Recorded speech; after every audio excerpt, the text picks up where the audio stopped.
We'll now recognize the gentleman from South Carolina, Mr. Gowdy, for 5 minutes. Good morning, Director Comey. Secretary Clinton said she never sent or received any classified information over her private email. Was that true? Our investigation found that there was classified information sent. So it was not true? Right. That's what I said. Okay. Well, I'm looking for a little shorter answer so you and I are not here quite as long. Secretary Clinton said there was nothing marked classified on her emails either sent or received. Was that true? That's not true. There were a small number of portion markings on, I think, 3 of the documents. Secretary Clinton said, I did not email any classified material to anyone on my email. There is no classified material. Was that true? There was classified material emailed. Secretary Clinton said she used just one device. Was that true?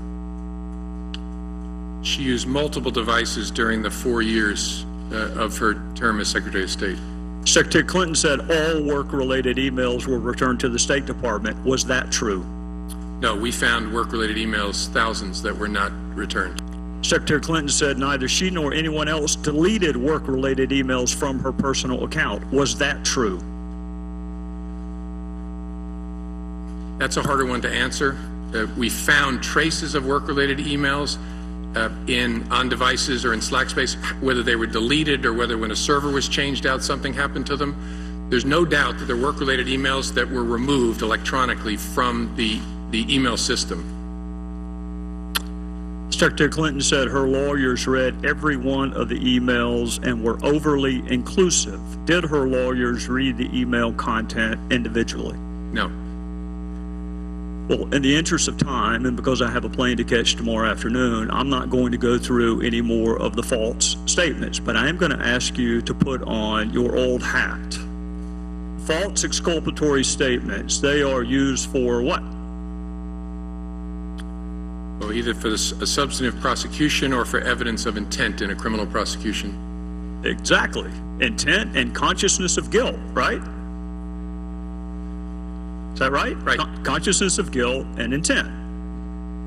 In your old job, you would prove intent, as you just referenced, by showing the jury evidence of a complex scheme that was designed for the very purpose of concealing the public record.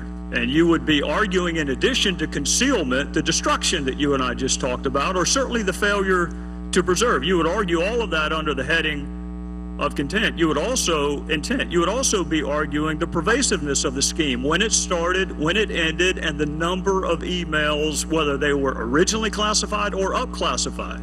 You would argue all of that under the heading of intent. You would also probably, under common scheme or plan, argue the burn bags of daily calendar entries or the missing daily calendar entries as a common scheme or plan to conceal.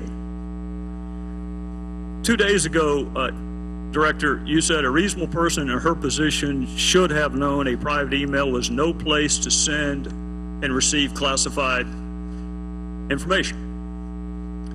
You're right, an average person does know not to do that. This is no average person. This is a former First Lady, a former United States Senator, and a former Secretary of State that the President now contends is the most competent, qualified person to be president since Jefferson. He didn't say that in 2008, but he says it now.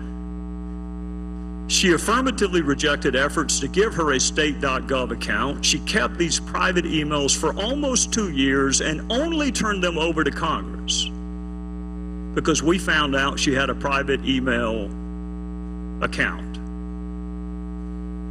So you have a rogue email system set up before she took the oath of office, thousands of what we now know to be classified emails, some of which were classified at the time. One of her more frequent email comrades was in fact hacked, and you don't know whether or not she was. And this scheme took place over a long period of time and resulted in the destruction of public records, and yet you say there is insufficient evidence of intent. You say she was extremely careless, but not intentionally so. You and I both know intent is really difficult to prove. Very rarely do defendants announce, on this date, I intend to break this criminal code section. Just to put everyone on notice, I am going to break the law on this date. It never happens that way. You have to do it with circumstantial evidence. Or if you're Congress and you realize how difficult it is to prove specific intent, you will formulate a statute that allows for gross negligence. My time is out, but this is really important. You mentioned there's no precedent for criminal prosecution. My fear is there still isn't. There's nothing to keep a future Secretary of State or President from this exact same email scheme or their staff. And my real fear is this. It's what the chairman touched upon. This double-track justice system that is rightly or wrongly perceived in this country. That if you are a private in the Army and you email yourself classified information, you will be kicked out. But if you are Hillary Clinton and you seek a promotion to Commander-in-Chief, you will not be. So what I hope you can do today is help the average person, the reasonable person you made reference to, the reasonable person understand why she appears to be treated differently than the rest of us would be. With that, I would yield back.